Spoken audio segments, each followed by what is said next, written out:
Hey guys, it's Adam with Grey Ghost Tactical, and today I've got a knife I've been kind of interested in, but I bought the clone just because I can't see dropping $200 on a knife and not know if I like it or not. But anyway, today I've got the Crkt China-made Provoke clone here.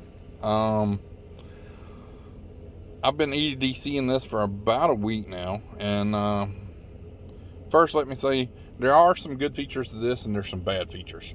The good feature is that this thing like disappears in your pocket. It weighs hardly anything with it being made out, the handles being made out of polymer.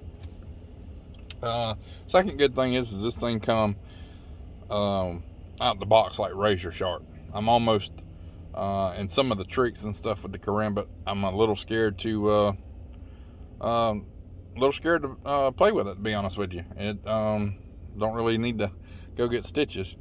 Third thing that's really cool about this is this ring up here at the top. If you mash it, it opens up the pocket clip. Let's see if I can get it here.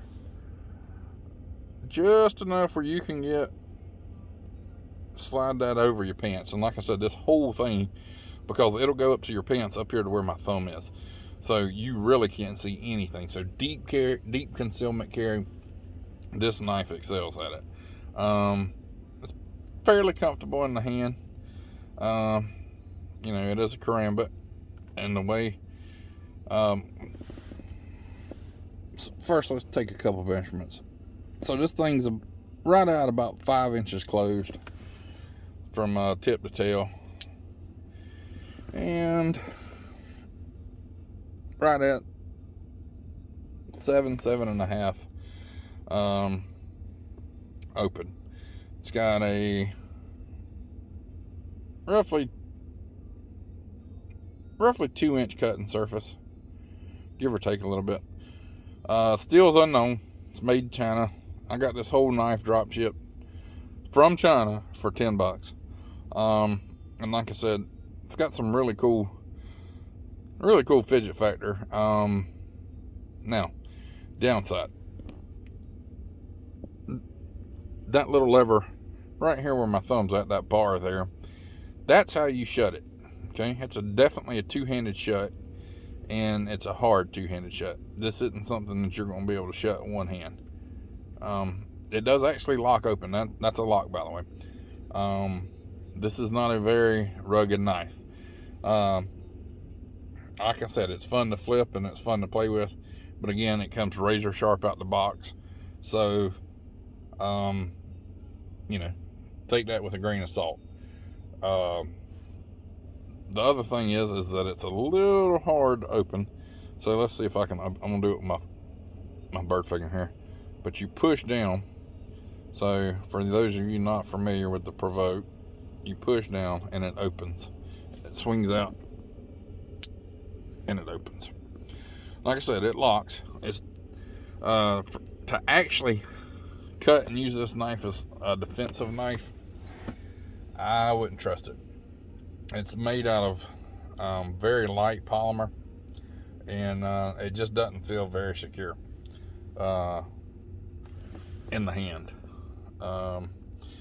This would be if it was a hair bigger, the handle was, this would fit my extra large hands really nice. Like I said, for $10, I'll keep it and I'll play around with it. And oh, by the way, my favorite color is orange, and that's another thing. You can pick different colors of it. I'll go ahead and tell you though, the steel's not that great, and like the fit and finishes isn't very good. Like that knife right there could strike a hell of a ferro rod. That thing is sharp. I mean, there's almost an edge on that, and then some of the other metal pieces, like inside this ring here, it's not very comfortable to do a lot of spinning with. But the cool factor is definitely way up there. So I don't know. I'm kind of torn, and because there's some really great features on this knife, and you can take it apart. It's all like Torx head screws and flatheads. So really and truly, like I said, I don't know. It's I think the design is cool, and I think it has some really neat features like this pocket clip. And then of course the way you open it could be you could get really fast opening this knife out your pocket. The problem is the build quality. Now, yes, I've got a $10 Chinese copy. So I don't know. And I haven't actually had a chance to hold the Provoke in my hand, and I knew that it would be a slightly smaller knife. So, like I said, I just couldn't see shelling out $200 for this thing. For $10, yeah, it's worth it. It'll take forever to get here. It took me about 2 weeks to get it. But like I said, $10, yes, I would recommend it. I'll give it a 3+ out of 5 maybe, just because, like I said, the fit and finish isn't that great, and the lock is really hard, and it's kind of rough around the edges, which this is really hard because in a way I'm kind of torn. I really love, like I said, the design of the Provoke. I like the fast opening Karambit, nice and compact, and orange is my favorite color. Karambit's my favorite knife. I do a little bit of a keto that we practice independently, me and a couple of buddies. And the wonderful thing about like a Karambit or anything with this finger loop is, and some of you judo and jiu-jitsu people can probably appreciate it too, but you can hold this knife and you can open your hand and you can still grab. So like if I was doing a wrist lock or going to do a throw, or that is one of the wonderful things about that. Or if I wanted to do a strike, I could strike with the point, strike with the ring. Or I could keep it closed and keep it as an impact weapon. However, I don't really recommend that. That's just going to piss somebody off. And I really don't recommend popping somebody with the ring, but, especially this plastic ring. But, you could definitely, pump somebody like that. And the wonderful thing about this is before all y'all knife people come out, a Karambit is meant as a slashing tool, okay?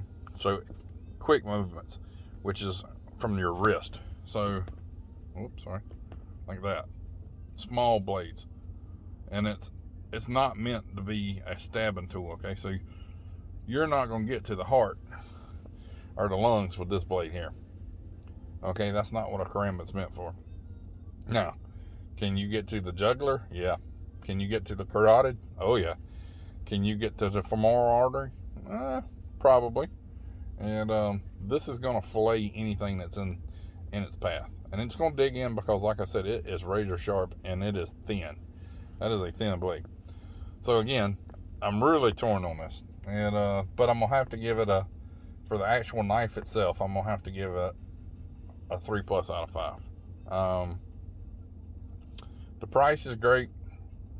I would recommend this knife for anybody that wants a fidget knife. And I'm sure you could take this apart and you could grease it and oil it up and make this a slick running machine here. Do I recommend it for self-defense? No, not this particular knife. I just can't stand behind it for that. Do I recommend it for EDC? Depends on what your EDC is. If you're real light with it and easy and kind of baby it, yeah, it'd probably do okay with that. Would it be a good camping knife? No. Would it be a good box cutter? Probably not. It would cut the tape on the box pretty good, and it would cut the box for a little while. Like I said, the problem is just the build quality on it. If any of y'all know of a decent Karambit, say, let's set a price range, $30 to $40, let me know. I like fixed blades, and I like folding. So That's your challenge. Find me a Karambit, 30 or 40 bucks, fixed blade, or folding, with preferably a larger handle, and so I wear a size 16 ring, so I need a big ass finger hole right there. But let me know what you got, and if you got some good stuff, I'll check it out. All right, this is Grey Ghost Tactical signing out.